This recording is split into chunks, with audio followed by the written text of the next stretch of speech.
Hola a todos, me presento, mi nombre es Paula Cabrera, psicóloga humanista.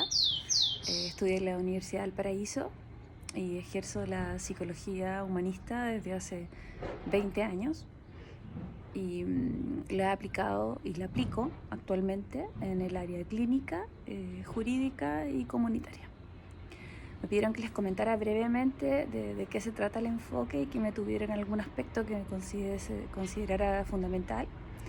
Así que primero contarles que trabajo, porque la línea humanista tiene muchas escuelas, pero yo me inspiro principalmente en el enfoque centrado en la persona, que es el enfoque de Carl Rogers, que es un psicólogo estadounidense que vivió entre el 1900 al 1987 aproximadamente, y marcó como un fuerte quiebre en lo que era como se había entendido la psicología hasta esos años. Todo esto dentro del contexto de la Segunda Guerra Mundial y evidentemente todo el movimiento que eso implicó a nivel social. Y también el reconocimiento de trauma y enfermedades que emergen a raíz de toda esta crisis, ¿cierto? Bueno, Carl Rogers estudió teología muchos años, pero se dedica a la psicología y plantea su principal preocupación en lo que es la psicoterapia. A diferencia de lo que se había vivido hasta esos años, que estaba mucho más centrado en lo que era el diagnóstico, el ponerle nombre, ¿cierto?, a las enfermedades, en descubrir nuevos síntomas, intentar medirlos mediante psicometría. Y por otro lado, también el entender como una concepción de la salud que era muy extrema, como salud, enfermedad.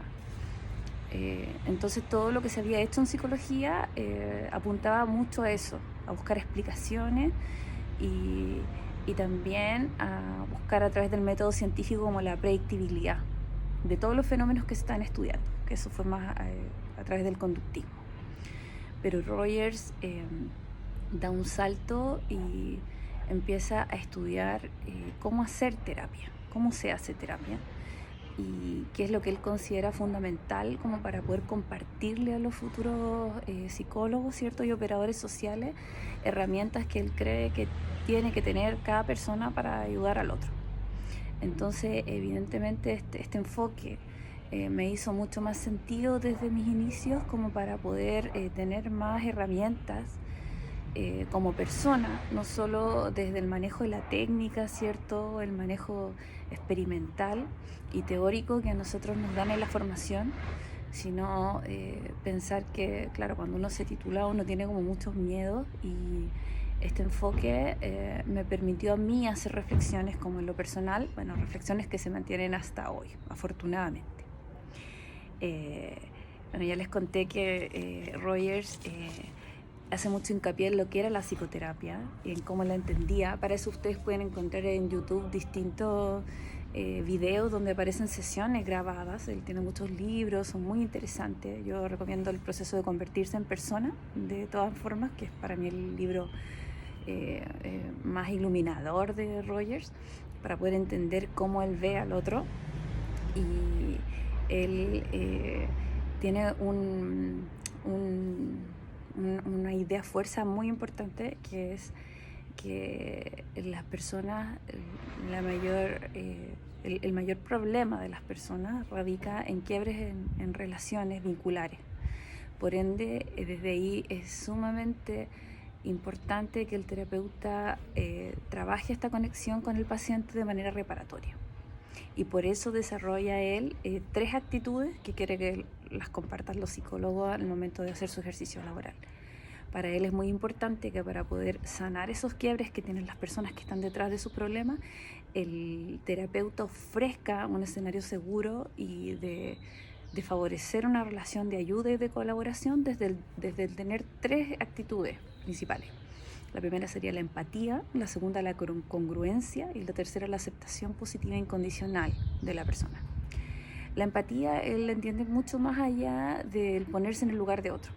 Él la percibe como una sensibilidad aguda, una capacidad de respetar al otro y de comprender que hay un mundo mucho más allá de lo que el otro nos cuenta.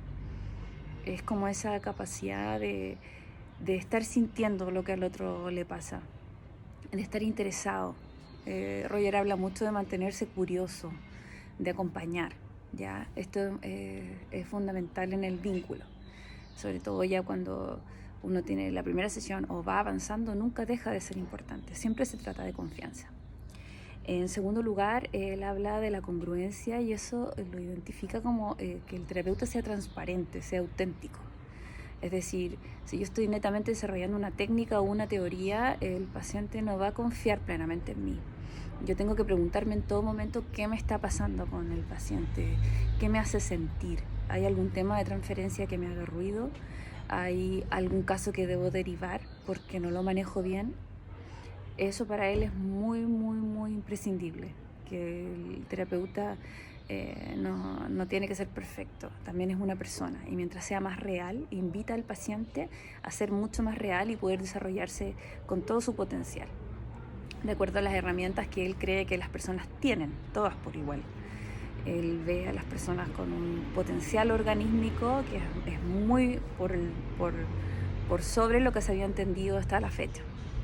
Entonces las enfermedades estarían entendidas más bien desde una interrupción de un flujo que uno tiene dentro. Por eso que todo este acompañamiento tiene que ser muy natural. Y por último, la aceptación positiva e incondicional habla de la actitud que yo tengo que tener con el cliente. Tiene que ser una actitud positiva, libre de prejuicios, de interpretaciones previas, donde yo le permita al paciente mostrarse libremente y conocerlo con todo lo que eso implica, porque el fin último de la terapia va a ser la aceptación de la persona, el entender que incluso sus síntomas más molestos pueden haber sido funcionales y que la base está en la reintegración de todo.